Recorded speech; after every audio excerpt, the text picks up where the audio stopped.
everybody. Welcome to a victorious, celebratory edition of Real Hawk Talk post-game show. I am Brian Nemhauser. You can find me on Twitter and Instagram, @HawkBlogger, and I'm here with Evan Hill and Evan Hill HB on Twitter. Evan, holy God, man. Like, my mental health needed that game. My soul needed that game. The idea of losing 4 in a row and how much just apathy and despair and drudgery that would welcome that type of outcome. And to come in to Atlanta, who'd won 3 straight, all divisional games, were flying high, 4-2, feeling great. Top 5 offense, top 8 offense, a defense that had been playing okay. You're missing your entire secondary. Like, everybody, the arrows are out. They are all pointed at you. And what did that defense do today, Evan? They made Kirk look like his parents were cousins. That was absolutely a brilliant defensive performance by Mike Macdonald and his defense in a game that nobody, including me, would have expected that they would have held them to 14 points. Are you kidding me? Dude, woo! I'm so excited. Everything went our way in this game. You started screaming so loud that my dog started getting excited in the background. So that's why I went on mute for a second there. I'm literally not sure you could have a better rebound game than what Seattle just had. So much to be encouraged about across the entire board. I mean, they go into Atlanta, like you said, coming off 3 straight wins. This is a very, very good Atlanta offense. Kirk Cousins has been playing some of his best ball. Bijan Robinson, that run game has been one of the best run games in the National Football League. And this defense at 10 a.m. holds them to 14 points and causes 3 turnovers, something we haven't seen. You know, turnovers have been an issue for this football team for a while now, but they did it. This defensive line is finally healthy up front. Byron Murphy had a couple of standout plays today, but they did this without 3 of their top 4 corners. This is impressive. Yeah, I think they gave up 155 yards rushing on the day. Not amazing, but better than kind of what we had expected, I think, for many fans going into today. But, like, there's so much to be encouraged about across the board here. Right tackle, Josh Jobe, K9, have a day on his birthday. Oh, my gosh. The catch he made when Geno scrambled, I think that was second or third quarter. I don't really 100% remember, but there's just so much to be encouraged about when it came to this football team. The misery I heard, and I don't know if you saw this, Brian, the misery we saw from this fan base, the meltdowns that we were watching on Twitter, on Reddit, every social media platform on the planet. Seahawks fans, relax. Be patient. We are building something in Seattle. Mike Macdonald, he's the guy.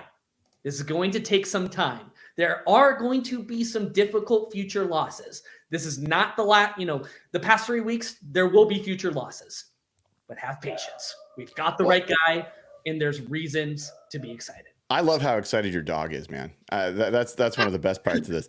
So like, I mean, we got to go through a few things because there was so many things going wrong with the Seahawks over the last 3 games that it felt like nothing was going right.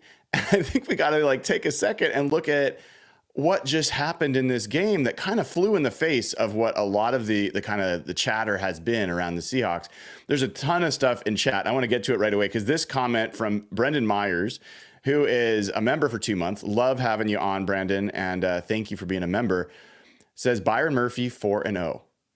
I brought this up earlier this week, dude. Yeah, we were like, oh, okay, how much does Byron Murphy really matter? You know, it's only one guy that's been missing. That can't be the whole difference. I am not going to suggest that Byron Murphy is the whole difference, but it is a difference. Byron Murphy has won. The Seahawks have won every game he's played this year, and the PFF does some in-game grades now. And so these aren't final grades. We'll get final grades tomorrow. Guess who was the second highest graded Seahawk today on defense? It was Byron Murphy. Byron Murphy, unofficial grade, 82.1 grade. And Evan, where did he get his highest grade? 79.7 run defense. Run defense. That's a thing that happens in the NFL. There's actually people that play run defense. And we just added one back to the field in Byron Murphy. So huge to get him back. And then the other thing I want to bring up, Roy Robertson Harris. Yes. For a lot of this game, he was the second highest graded player on this defense. He ended up like at least where they're about 65.5. But you're talking about replacing a Mike Morris, a Cam Young, a Miles Adams that were like 30, 40 graded guys in defense that were getting washed out. Roy Robertson Harris was just stiff arming guys into the backfield all day. Yeah. And so if you're asking me, like, was the run defense just a defensive line problem? No. But does good defensive line play friggin' help? Yes, it does. And it just was, you saw in this game them start to wear on the Atlanta offensive line and get into the backfield, both on run defense and in pass rush. The Seahawks had 21 pressures today. 21 pressures. Can I give a really positive update real quick? Yes. So Mike McDonald on DK Metcalf's knee injury, quote unquote, we're optimistic at this point. It doesn't look too bad. That's great to hear. I mean, DK loves himself some carts, doesn't he? Like, that guy will take a cart to go to the bathroom. He'll take a cart. Like, he just likes stopping people's heart whenever possible. Yeah, I know that was like the one potential negative coming out of this game. So that sounds positive. We've also got to shout out Boye Mafe causing the fumble, Derek Hall pickup. That felt like a real momentum shifter in this game. I think it was 17-14 at that point. And, you know, that's a 10-point swing. Like that's. Oh, no, they were up 24-14 at that point. Were they? Yeah, okay, yeah. So that turned it into 17 points. I mean, that was a clincher. That was a clincher.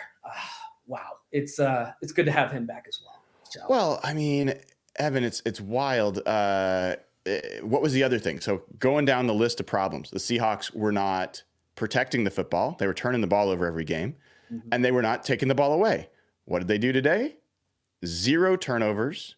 And I don't know if there's that many turnover-worthy plays even, right? Like, it seemed like the ball was generally in a good spot. Yeah.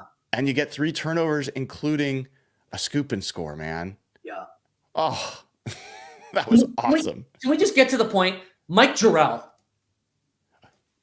Go. Speak. Mike Jarrell! Speak on it. No Forsyth! You lost your freaking job, buddy! You're done! You're done! To the bench! To the bench! I mean, right tackle 4, so, like, I love you, Stone, but, like, you know, we all know you're not that good. Mike Jarrell, come on. He had a day. Like, I don't even know what to say. There, he was critical on that canine rushing touchdown. Yeah. Like, stoned his guy, no pun intended, like on the right side. And he held up in protection so well. I think he had 1 flag on the day, but like so impressed with that guy on day 1. Like, I'm so glad you went there. I'm so glad you went there because this is a guy that we've talked about a bunch in the pregame. We're like, there's a lot of rookie first round picks that struggle the whole first season. So you got to be realistic about what to expect from the guy in his first game. And you're just hoping he's credible. Josh Cashman, for those listening and not watching, says if Mike Jarrell ends up being good, he's getting a Mike Jarrell jersey. I don't think that's a bad call, dude. I think that 65 would look fantastic on you, Josh. So yeah, man, that's super happy for him. I mean, I don't think the grades are going to be like glowing. And I think there's some plays you'll look and he's getting a little overpowered, but Stone Forsyth was a disaster. I don't think Mike Jarrell was a disaster. Mm-hmm. So like, I think that's huge. And we don't know. I expect Evan, George Fant, and maybe Abe Lucas to start practicing next week. It might be one more week that you need Mike Jarrell, and then you get some reinforcements at right tackle. Is it just me though, dude? Were there some actual moments where there was a pocket for Geno to throw from? Like, not a lot, but there's a few, right? There were a couple times where it felt like he had all day. It really did. And what about, we talk about DK Metcalf's injury. We've been super critical, you especially, about DK Metcalf. Yeah. After him not showing up the way you want in the 49ers game, that guy goes for 100 yards and a touchdown in the first half. He ends up getting injured. But how did you feel about what you saw from Geno Smith and DK Metcalf after, a pretty poor game against the 49ers? Yeah, no, it's nice to see them rebound. That's the connection I think we all think and believe they can have. And we just want to see it more consistently. We know what his ceiling is. I thought Geno played an excellent day, by the way. Like, he made some tough throws today. Like you said, I don't think there was a single throw that he made that felt turnover worthy all day. My God. And that dart to DK to end the half. Oh my God. Talk to me about that for a second. So how did you feel? They were like, they could have gone for a few yards to get a better chance at a field goal. Yeah. And they go for that play, which if they don't get it, it was going to be a long field goal attempt. What were you before the play? What were you wanting them to do?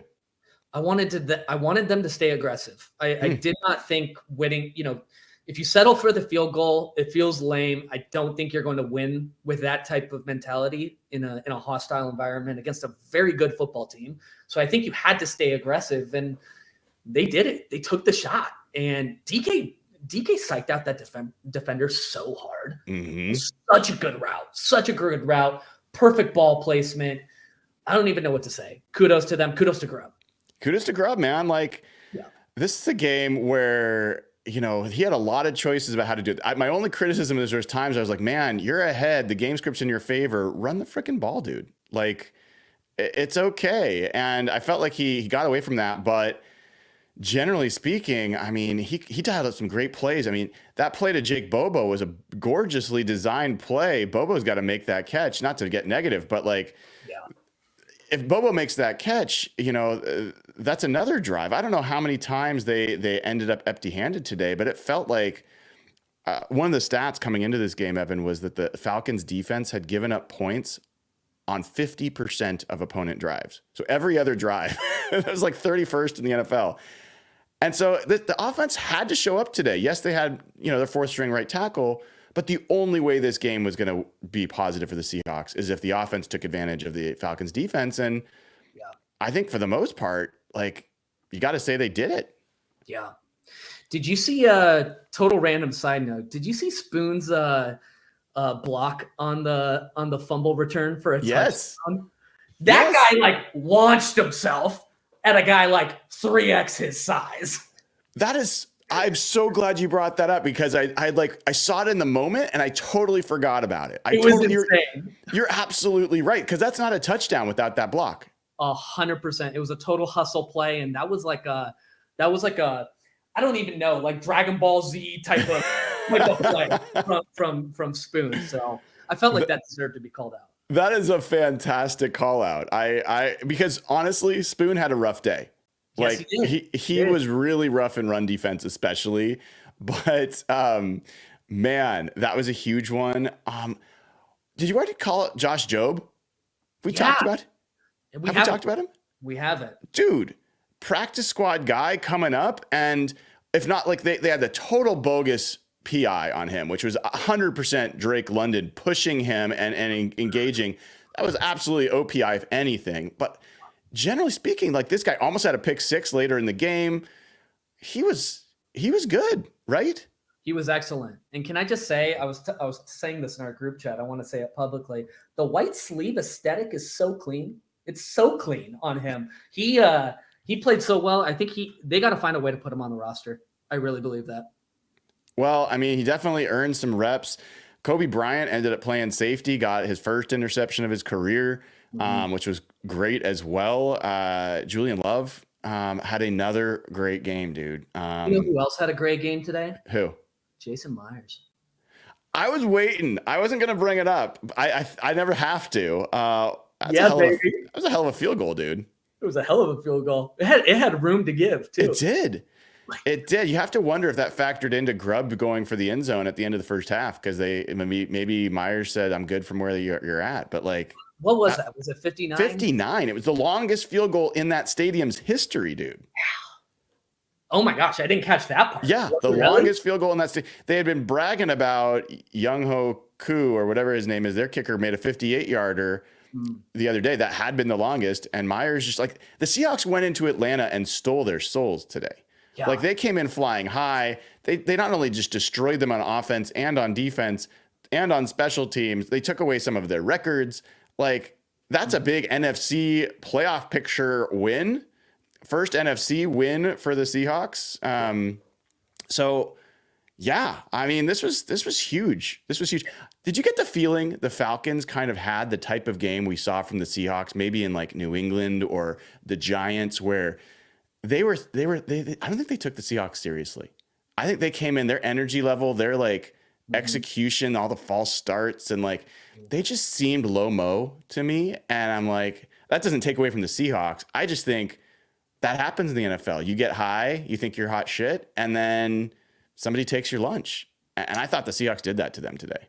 Didn't Kirk Cousins call this game a trap game, or was I? No, that was him. That was someone using it for this week, but it was about the Carolina game. Got it. Yeah. Yeah, I'm trying to think who else played a good game today that we didn't call out. Oh, dude. I mean, I think Derek Hall had a phenomenal game. I thought Leonard Williams, I mean, his sack, that was a huge play in this game. I don't remember the exact point in the game when it happened, but it stopped a drive. Yeah. I mean, Evan, I can't even tell you, like the Falcons offense has been pretty unstoppable the last few weeks. Their only losses before this game was by 5 points to the Chiefs and by 8 points to the Steelers. They had put up 38, 36, 26 in the last 3 games. 423 yards, 550 yards, and 315 yards. I mean, this was the lowest point total they had all year. Actually, no, that's not right. They had 10 against the Steelers. But otherwise, who's comparing the Steelers defense to the Seahawks defense anytime recently? not many. I don't want to hear the narrative that the Seahawks can't beat a good football team or haven't played a credible football team anymore. They just did it in Atlanta against a very good football team, very good quarterback, weapons across the board, held them to 14 points. When this defensive line is healthy, this football team is capable and competent, and they can go far. Dude, I'm going to go through a couple super chats, and then we're going to myth bust. We're going to go through a couple of the things people have been saying that we can now say, shut the bleep up. It's not true. All right. So we're going to think about some of the myths that you want to slay on the show. I want to say thank you and welcome to Sovereign Magic, who just became a YouTube member. Welcome to the crew. Isaac Lipnick, one of our most generous members, super chat says, I'm loving Derek Hall's breakout season. My daughter was born 3 years ago at 32 weeks and spent 2 months in a neonatal intensive care unit. Hall was born 23 years ago and 23 weeks. That's crazy. Well, thank you for that. It was a great game for Derek Hall. Loved seeing that. We got from Jared, who's been a member for 2 months. Go Hawks. The defense stepped up and put the game away when they needed to, along with a super solid performance from the offense. Agree with you there. And then there are a couple others. Let me get to these real quick. So Nate Schutz, who's been a member for a couple months, says, Go Hawks. We finally broke 30. Joby Jarrell A+, I love that. Nick Sears, a new member. Logan Hamlin, a new member. Welcome to both of you. Smokehawk, one of our longest and most endearing members, says, so glad the defense finally got the damn ball. So true, so true. Michael Mathis says, can we talk about that one block by DK on the Walker touchdown? One bleeping hand. Yeah. I thought DK came out with the right stuff today. It was great to see. Pedro Acosta Ferreira says, what about K9's reception? That was awesome. Yeah, Evan, I mean, that one-handed catch. If K9 couldn't have played this game, I don't know that you get this result. I thought he was absolutely critical in this game. Tyrone, a new member, welcome. Michael Mathis says, Mike Jarrell being good, solid, makes the Abe Lucas situation less urgent. If he's starter quality, we've got a good problem to have at right tackle. Another super chat from Pedro says, Spoon's block reminded me of Earl Thomas's tackle on Gronkowski. That's a good call out. Michael Mathis says, last note for me, Roy Robertson Harris making immediate impact. Great add to the rotation. Next week, we hopefully get back Reek and Trey Brown. Rick R back at it, gifting 10 Hawk Blogger memberships. Thank you so much, Rick, for giving these. And if you get one, consider giving one. We want to make sure this is continue to be a giving community. We love it when you get something for free. Try to give something to somebody else, make their day. All right, dude. Myth slaying. One other player we got to call out. Yeah, go for it. Draymond Jones had a game today. Yes, he did. Yes, he did. he actually played worth his salary. Well, probably close to worth his salary. There were 3 players on the Seahawks defense that had 4 pressures or more. Name them. Mafe. Correct. Hall. Correct. And Draymond Jones. Correct. Your 3 edges. And who had the most? Draymond Jones had 5 pressures. He led in pressures. So, part of what I was talking about, Evan, is getting the defensive tackles back isn't just good because they're better than the other defensive tackles, but they were asking Draymond Jones to play inside. Now he gets back to playing the edge. He's better at that spot, at least in terms of what he can provide this year. So I thought that was big. Let's do some myth slang. So Mike McDonald can't coach. Myth. I mean, false, dude. False. And can we talk about when you play 3 games in 11 days and you don't get to practice and you're facing 2 of the top Super Bowl contenders, maybe the 2 top Super Bowl contenders in the NFC, that's just not easy. And your first time as a head coach and your first time installing the scheme, there's no chance to adjust anything. He got extra time. The team got extra time. Did they give up? Did they retreat to their corners? No, they came out today and played their best football game of the year. So don't give me this Mike McDonald can't coach. Another myth. This defensive line's not playing well. Would this game have been what it was without the play of Leonard Williams, Byron Murphy, Roy Robertson Harris? I mean, those guys were huge today. Do you feel like the Seahawks win today? Maybe this is an outrageous question. If Byron Murphy doesn't play today, do the Seahawks win? I don't know, man. Probably. With the score the way it is, you say probably, but it's so hard to say because there's so many plays before it got to be a blowout where he's involved and changing things. Even when the Falcons were moving the ball, dude, the Seahawks made them take forever. I'm trying to remember, but I think almost every one of their touchdown drives was 10 plays or more. They had to work for it. They had an 11-play drive where they missed a field goal. They had a 9-play drive for a touchdown and then a 14-play drive. So even though the Seahawks were given a little bit, they were not bending, man. They weren't breaking. So that ended up being huge. I think I just heard from somebody that Brock Purdy just threw an interception. So that's just adding to the goodness. We'll take everything there. So if the Niners lose, the Seahawks will be back in first place, baby. Yeah, he did just throw an interception. The timeline reacts a certain way when that happens. So. Yeah, well, we'll get off because I know everyone wants to watch that game in a little bit as well. But Detroit knocks off Minnesota. The Bills blow out the Titans. I don't know what came of that game or if there's any news in that game in terms of injuries or otherwise. But look, dude, now you went to this game. Mike McDonald, by the way, 2-0 and 10 a.m. starts on the road. That's a good call out. Not easy. Not easy. Oh, another myth. Seahawks can't start fast. That was so nice to see. Yeah. This offense had some big 3rd down conversions early in that first quarter. Lockett had a key one, 3rd and 5. I think it was the first drive of the day. It was an underrated catch to the left. I don't even know. Do you remember what play I'm talking about? I do. And I don't know. This felt like a Tyler Lockett game. Don't you feel like Tyler Lockett's that warm blanket? You just kind of curl. You're okay, I feel safe. Tyler's involved. He's making plays. This was a big Tyler Lockett day. I thought JSN did not have his best day. It would have been nice if he could have stepped up a little bit, but I thought Tyler was great. Yeah.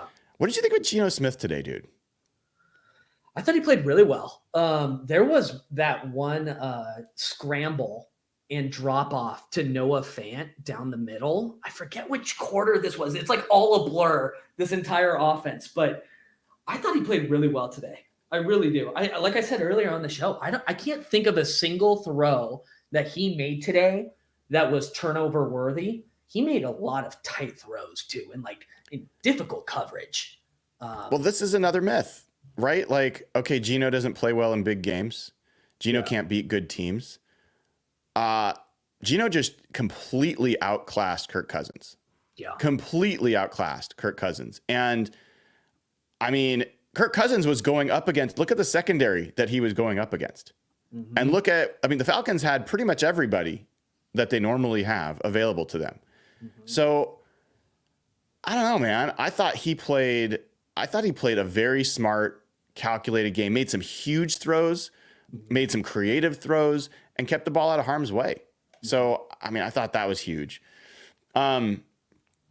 Who else? Who else stood out to you today? Oh, here's a super chat from Jacoby says, "Take that, Geno McDonald haters. Solid win and always trust the process."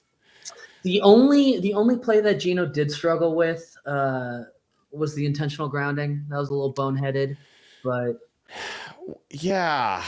I mean, he was getting sacked. I understand what he was trying to do, but yeah, it didn't work.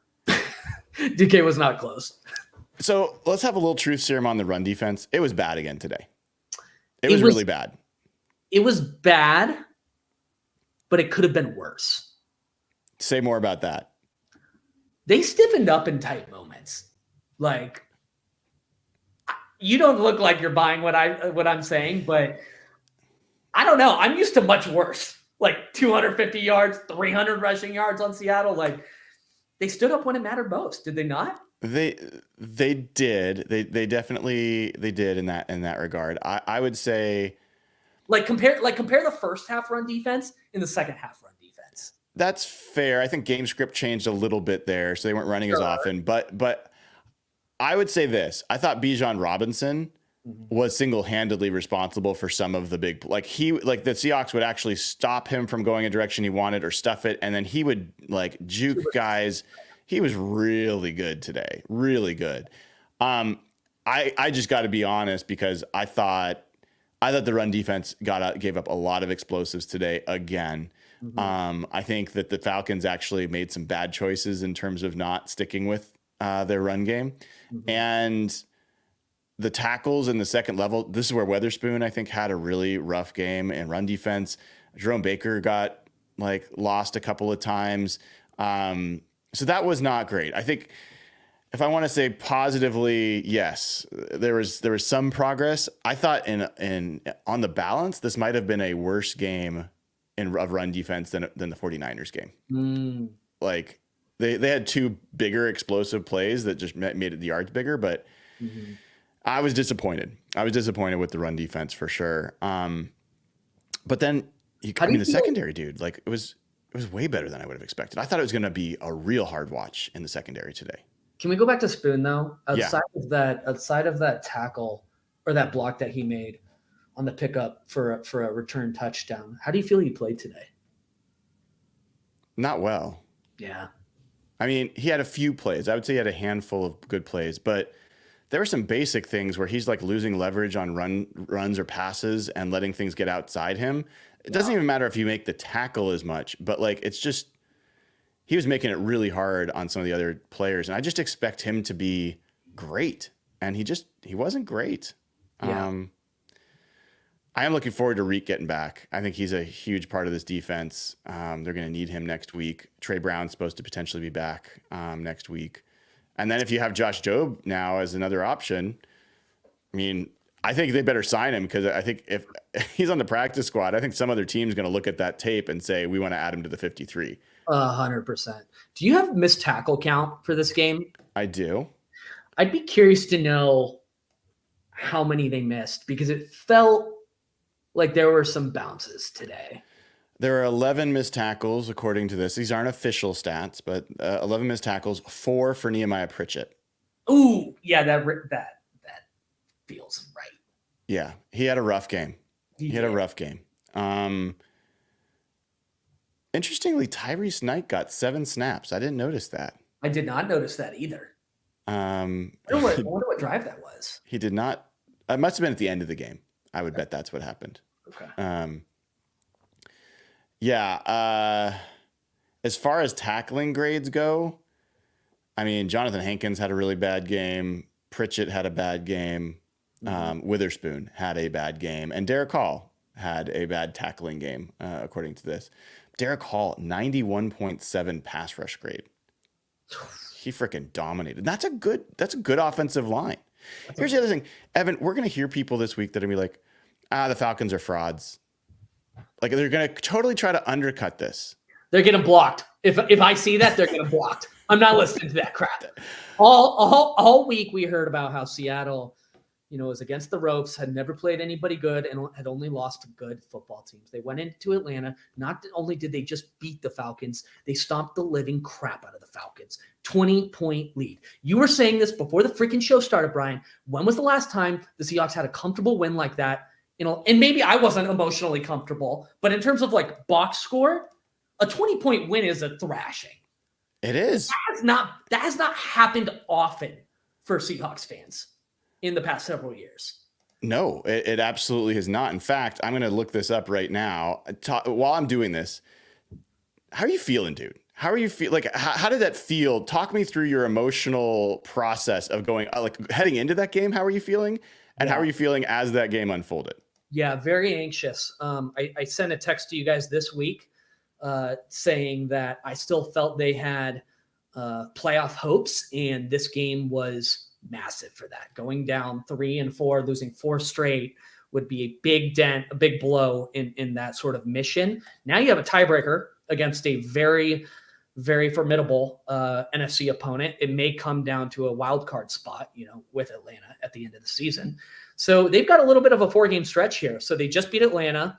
They have Buffalo at home next week, then the Rams at home, and then at San Francisco, and then Cardinals at home as well. And then Jets and Cardinals again. Stealing that Falcons game gives this team an opportunity. I really feel weird potentially saying this, but they could go on a little bit of a run here. They really could. Like, this Bills team is probably the best team they're going to be playing over this next stretch, but they could sneak that one away at home. They really absolutely could. They absolutely could. It is a this game. So to answer your question, yes, this game is like a confidence boost. Yes, they can beat good teams. They can play really well against good football teams, and they can beat the crap out of a good football team like they did today. Now we just need to see them put it all together. I'm curious to know, like, at the end of the season, fast forward, are we going to look back on that 3-game stretch in 10 or 11 days or whatever it was as really an anomaly for this football team? I'm not saying that's true or it's going to happen, but it may be a hindsight 2020 type of thing. You know what I love about that is that's the goal for this season, is to make that seem like an anomaly. Even if it wasn't, even if they, like, that was who they were at that point, or they were outclassed, whatever you want to say. Like, they've got to make that a distant memory. They got to put it in their review mirror. And I think that's a great cause. So listen to this, Evan. I looked up the last time the Seahawks had road 20-point win. And it wasn't as far back as you thought, but let's talk about who these teams were. The last time they had a win against a winning team on the road, I'm going to take a look at that in a second. But last year they beat the Giants 24-3 on Monday Night Football on the road. Great. That was a terrible Giants team. In 2021, they beat the Texans, who were 4-13 that year. They beat them 33-13. In 2018, they beat the 4-12 Oakland Raiders on the road. In 2016, they did beat the Arizona Cardinals, who finished 13-3, 36-6. It was the last game of the season. They weren't playing their normal players. Okay. So I think you have to go all the way back to, 2015, they beat the Baltimore Ravens. That was a 5-11 Baltimore Ravens team. So I think you got to keep going back. Maybe, 2015, same year, they beat the Minnesota Vikings in that game, 38-7. Interestingly, that's got to be a Kirk Cousins team. No, that was a Teddy Bridgewater team. Sorry, that's how far away that was. So, like, this is the best road win for the Seahawks in a decade. Yeah. Right? It feels so good. It feels so good. And I can't wait to see this is just like on an emotional level. Like, there were so many fans that turned against Mike McDonald over the past 3 weeks. There were Shame on those folks. Shame on them, 100%. And Mike McDonald stayed true to his leadership style, composed, calm, methodical, get back to work type of approach. And I just can't wait to see him on 710 whenever that morning after reaction tomorrow morning, 9 a.m. I'm excited to see him on with Brock and Sock. And I just want to see how he's doing because the pitchforks came out really fast. They did. And they did. And it's BS. It is BS. This guy, like, he genuinely feels the weight of trying to give this city and this fan base like everything that they can. And the funny thing, Evan, I don't think he's going to be boisterous or like super effusive tomorrow. That's just not who he is. He's pretty steady Eddie.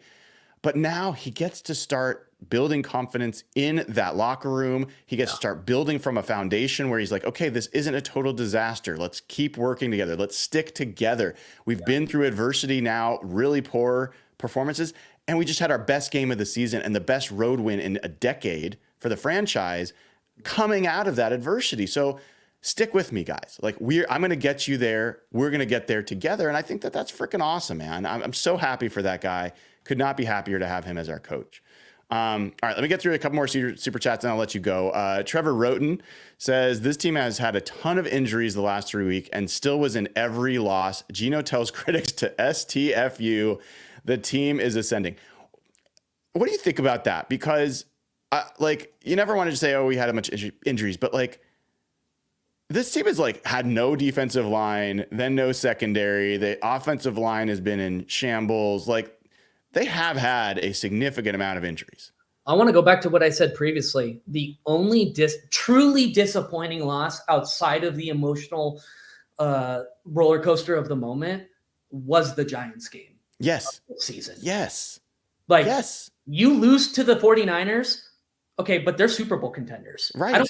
I don't care how they started. They're Super Bowl contenders. You lose to the Lions, and by the way, almost beat them, honestly, if like 1 or 2 plays go the opposite direction, who just beat the Vikings, undefeated, by the way. Yes. Super Bowl contenders. So you lose to 2 Super Bowl contenders with your rookie franchise head coach who's 37 years old in his first 6 games, and you're going to bring out the pitchforks for that? F you. F you. You lose one game, one disappointing game in 6 weeks. I'm fine losing to the Lions. I'm fine losing to the Niners. Those are Super Bowl contenders. People, pump the brakes. When I'm telling you to pump the brakes, you've got a freaking problem. You've got a problem.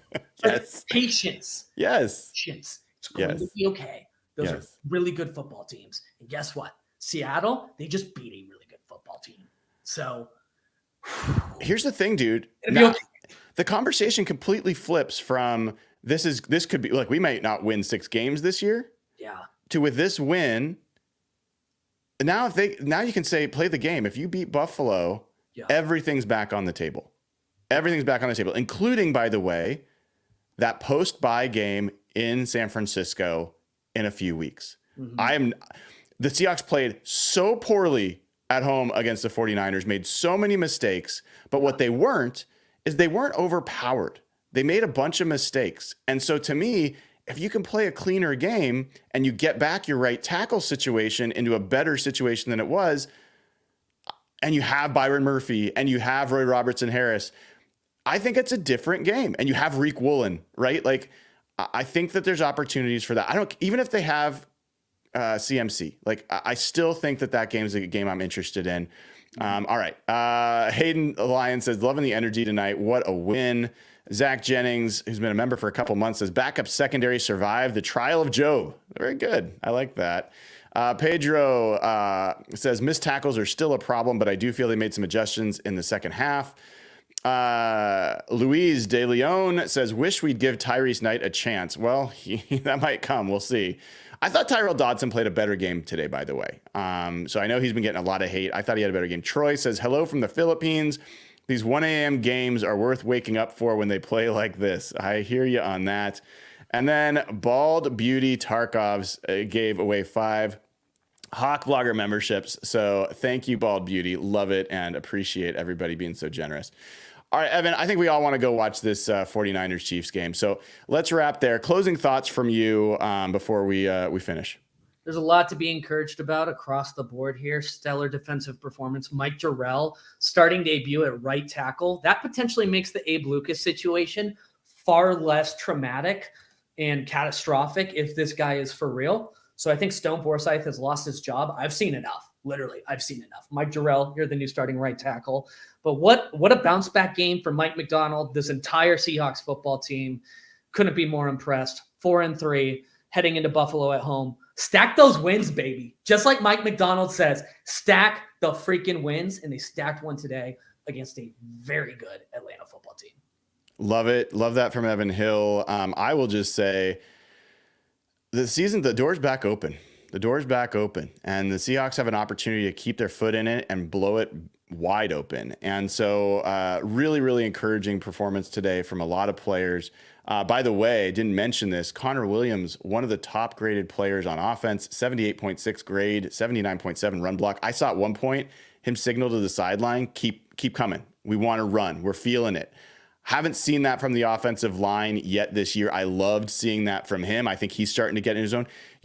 I know everyone's going to laugh, but everyone laughed when I said other things that have turned out to be true. I think when Abe Lucas comes back, there is a chance for this offense to really start feeling different. And I do think he's coming back, and I think he's going to be a difference maker at right tackle. So buckle in, folks. Like we got stuff to look at. I will make sure I'll do Hawk Blogger Sunday Night Stats tonight. We'll look at all the numbers, and maybe, just maybe, the Seahawks will be in first place in a few hours. A few things have to go right, but we'll be back with it. And that was Evan Hill at Evan Hill HB. Thank you to everybody who tuned in. I am Brian Nemhauser. You can find me on Twitter and Instagram at Hawk Blogger.